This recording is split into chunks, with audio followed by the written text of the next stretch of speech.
আজি আমাৰ অসম জাতীয়তাবাদী যুৱ ছাত্ৰ পৰিষদ মৰিগাঁও জিলা সমিতি যি বিংশতিতম দ্বিবাৰ্ষিক অধিৱেশন মৰিগাঁও সদৰ আঞ্চলিক সমিতিয়ে আৰু মৰিগাঁওবাসী ৰাইজৰ আতিথ্যত মৰিগাঁও সদৰ বিহুতলী আৰু পবিত্ৰ হাটত দুদিনীয়া বৰ্ণাঢ্য কাৰ্যসূচী আজিৰ পৰা আৰম্ভ হৈছে।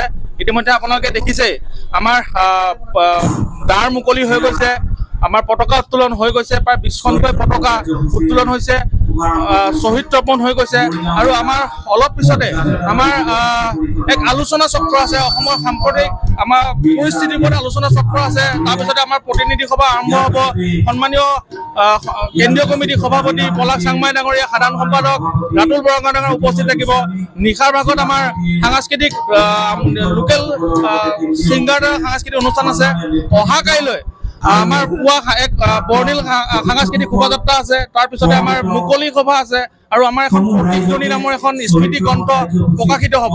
আৰু নিশা আমাৰ অসমৰ জনপ্ৰিয় কণ্ঠশিল্পী দীপলিনা ডেকা আৰু বিপিন চানুৰ সংগীতানুষ্ঠান আছে।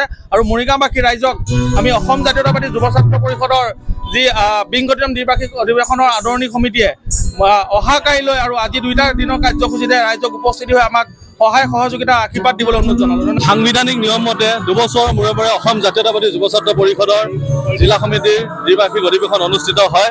আজিৰ পৰা বিহুতলী প্ৰাংগণত অসম জাতীয়তাবাদী যুৱ ছাত্ৰ পৰিষদৰ বিংশতিতম দ্বিবাৰ্ষিক অধিৱেশন আৰম্ভ হৈছে। ইতিমধ্যে মূল দুৱাৰ উন্মোচন হৈ গৈছে, পতাকা উত্তোলন হৈ গৈছে। ইয়াৰ পিছতে আলোচনা চক্ৰ আছে। তাৰপিছতে আছে আমাৰ নপুৰণি সতীৰ্থ সন্মিলন, প্ৰাক্তনসকল আৰু নতুনসকলৰ মাজত এখন সন্মিলন হ'ব। আৰু তাৰপিছতে হ'ব আমাৰ প্ৰতিনিধি সভা। আৰু এনেকেই আজিৰ কাৰ্যসূচী সমাপ্ত হ'ব। কাইলৈ শোভাযাত্ৰা আছে আৰু শোভাযাত্ৰাৰ পিছতে মুকলি সভা হ'ব। মুকলি সভাৰ পিছতে আমাৰ বিষয় বাছনি সভা হ'ব। বিষয় বাছনি সভাৰ পিছত আমাৰ সাংস্কৃতিক সন্ধিয়া হ'ব। ইয়াতে উপস্থিত থাকিব বিপিন চাউদাং ডাঙৰীয়া, দীপলিনা ডেকা, তেওঁলোকে ইয়াত সংগীত অনুষ্ঠান পৰিৱেশন কৰিব। আৰু আশা ৰাখিছোঁ মৰিগাঁওবাসী ৰাইজৰ অভিভাৱকত্বত অসম জাতীয়তাবাদী যুৱ ছাত্ৰ পৰিষদৰ নতুন কমিটিখনে অনাগত দিনত কাম কাজ কৰি যাব বুলি আশা ৰাখিছোঁ। আজি অসম জাতীয়তাবাদী যুৱ ছাত্ৰ পৰিষদৰ মৰিগাঁও জিলা সমিতিৰ বিংশতিতম দ্বিবাৰ্ষিক অধিৱেশনৰ কাৰ্যসূচী ইতিমধ্যে আৰম্ভ হৈছে। দুদিনীয়া বৰ্ণাঢ্য কাৰ্যসূচীৰে মৰিগাঁও সদৰ আঞ্চলিক সমিতিৰ আতিথ্যত আৰু মৰিগাঁওবাসীৰ সহযোগত মৰিগাঁও সদৰ মাছমজিয়া সদৰ বিহুতলী আৰু পবিত্ৰ হাটত আমাৰ কাৰ্যসূচী সম্পন্ন হ'ব। ইতিমধ্যে মূৰ্তৰ উদ্বোধন, পতাকা উত্তোলন, শ্বহীদ তৰ্পণ কাৰ্যসূচী ইতিমধ্যে আমাৰ শেষ হৈছে। ইয়াৰ পৰৱৰ্তী সময়ত সতীৰ্থ স্কুল আছে। ইয়াৰ পিছতে আমাৰ গছপুলি ৰোপণ কাৰ্যসূচী আছে। এখনীয়া আলোচনা চক্ৰ আমাৰ ৰখা হৈছে। ইয়াৰ পিছতেই নপুৰণি সতীৰ্থ সন্মিলন এখন হ'ব।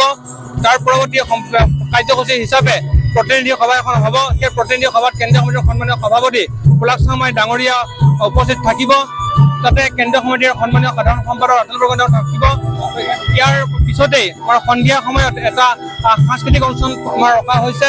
পৰৱৰ্তীভাৱে অহাকালি অৰ্থাৎ 13 ছেপ্টেম্বৰ তাৰিখে পুৱা ভাগতে আমি সমন্বয় সাংস্কৃতিক শোভাযাত্ৰা আৰু মুকলি সভা কাৰ্যসূচী আমি ৰাখিছোঁ।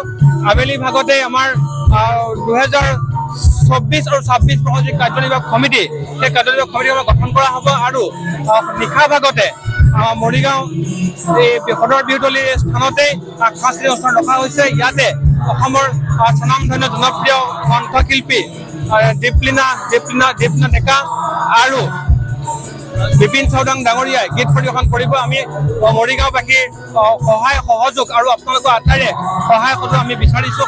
আমি আটাইৰে আপোনালোকৰ জৰিয়তে উপস্থিতি আমি বিচাৰিছোঁ। যিকোনো খবৰৰ বাবে যোগাযোগ কৰক 7099017330 অথবা 7099017990 নম্বৰত।